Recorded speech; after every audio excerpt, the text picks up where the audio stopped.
Welcome, ladies and gentlemen, to the Journey to Self-Confidence Episode 2. Last month, I made a video on false confidence, which will be linked down below in the description and also at the end of this video. But today, we're going to be talking about a very heavy topic known as perfectionism. Perfectionism has a place in my heart. Well, had a place in my heart because I am someone who dealt with perfectionism on a very serious level almost all throughout my life up until recently. I would say the last 2 years has been a very big growth process for me, and I've had some revolutionary aha moments, some realizations of myself, which how I demonstrate this perfectionist spirit and how I was living a very unhappy life, unfulfilled life, very angry, very pessimistic. Not that there's anything wrong with being negative to a degree, but it was an overboard of criticalness, of overboard of negativity, an overboard of criticalness about everything. And to start off on overcoming perfectionism is understanding being hypercritical of yourself. We get set in this mindset, right? We develop from a young age. For me, this partially stemmed from religion because religion's always about you have to be this good person, you have to do the right thing all the time. So a lot of my perfectionism growing up stemmed from my religious environment that I grew in. That's not to say everybody's going to be different.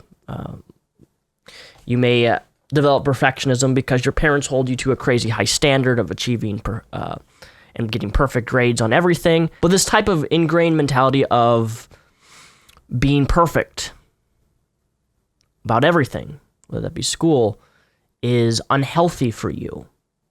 It will bring you unhappiness. Perfectionism is an unwillingness to accept reality. That you are human, that I am human, that we're unwilling to accept the reality of the situation. And a lot of those situations that we refuse to accept, our unwillingness to accept that reality, is because, well, we hold it to perfectionism is all about the outcome, the result. It has to be perfect. Perfectionism, it has to be perfect. And perfect is not realistic.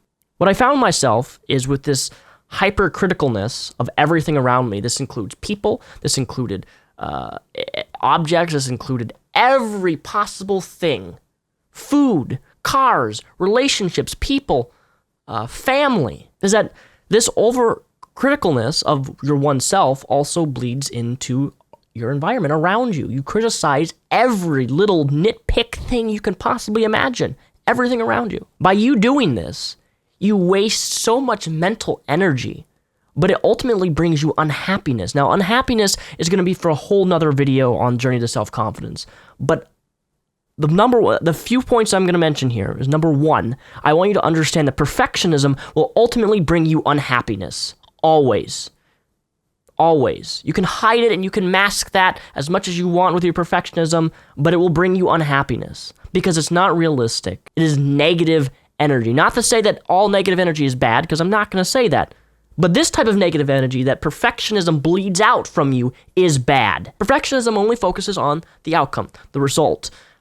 There is a healthy way, and there is a non-healthy way. Neuroticism.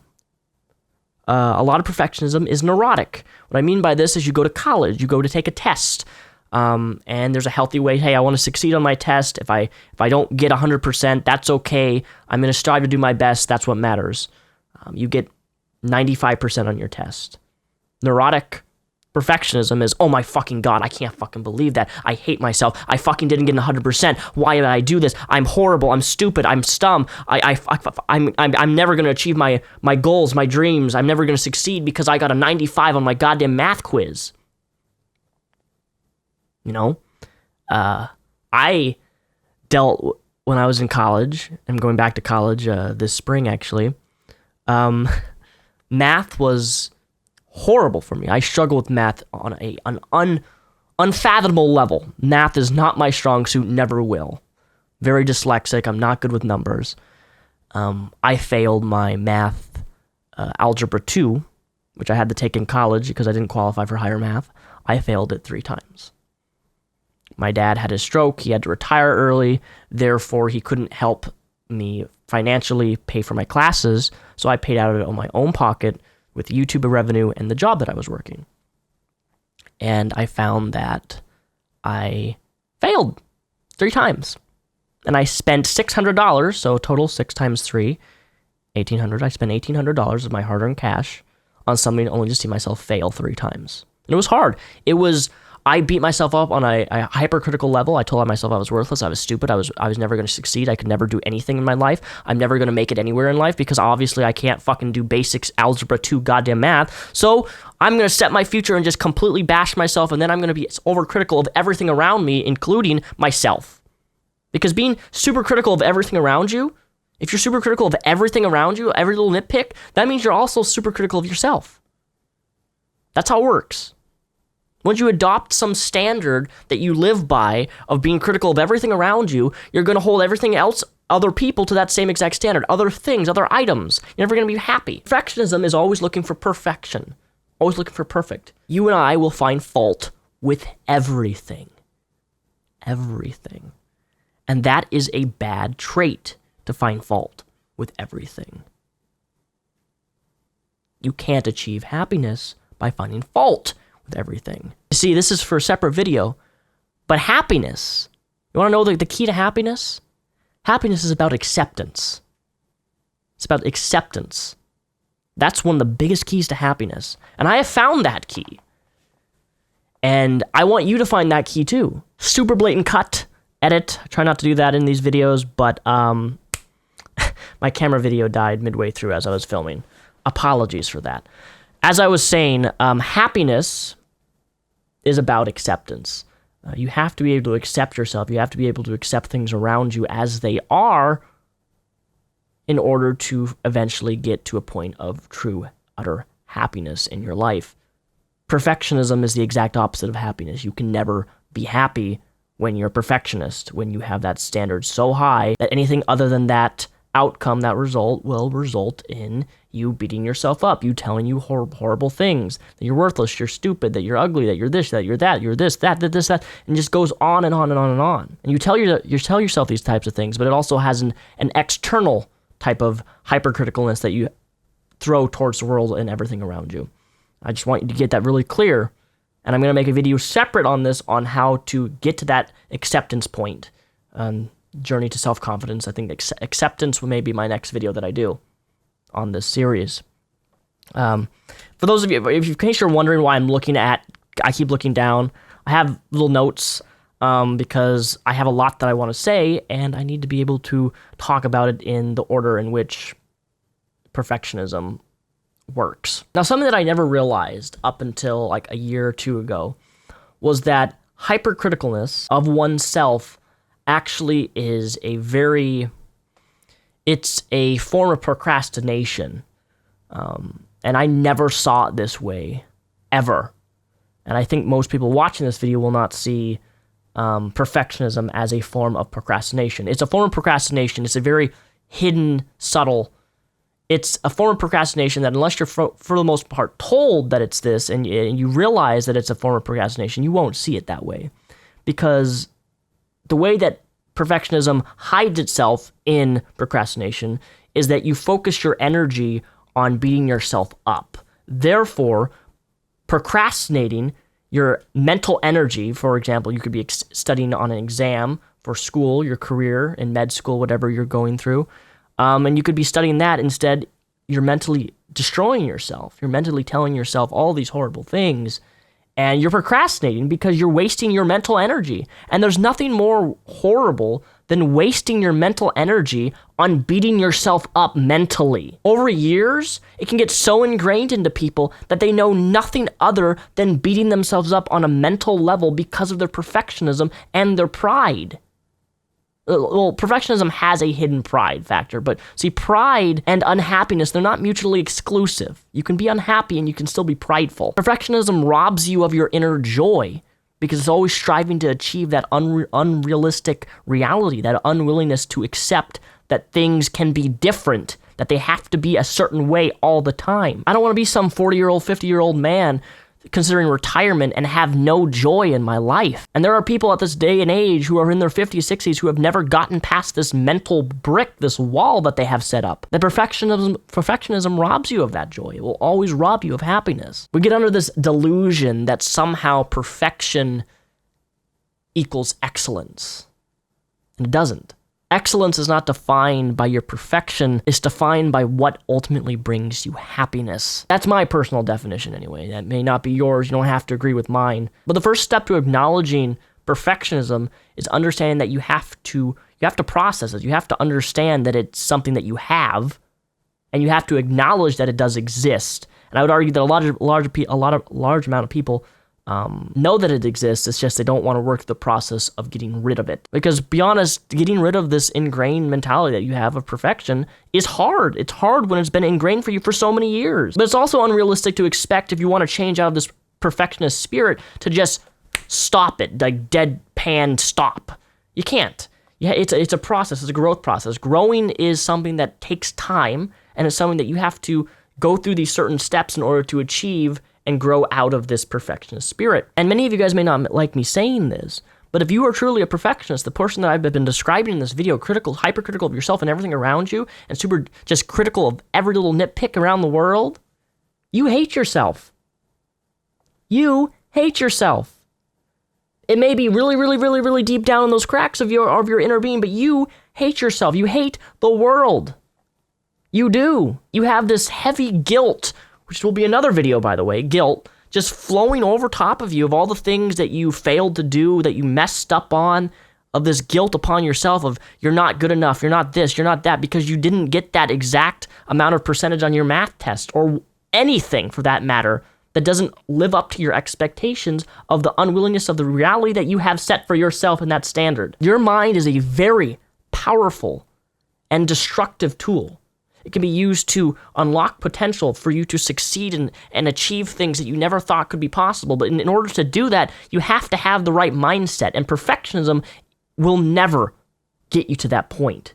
Maybe you're successful. Maybe you have a great business. Maybe you make money. Maybe you say, well, my perfectionist spirit has gotten me to this degree of successfulness. And maybe it has. Maybe you're very successful watching me right now. But over the long run, you cannot achieve the ultimate goal or ultimate feeling of happiness and contentment if you keep living this way in perfectionism. It only works for so long. So in order to combat this perfectionism that you have, that I had at one point, is I want you to first, number one, realize that it's not healthy for you, that your health is important, that you're causing yourself damage by holding yourself to such a unrealistic reality that you're actually holding yourself back for your potential, for your achievements, for your success. Realize that it's harmful for you.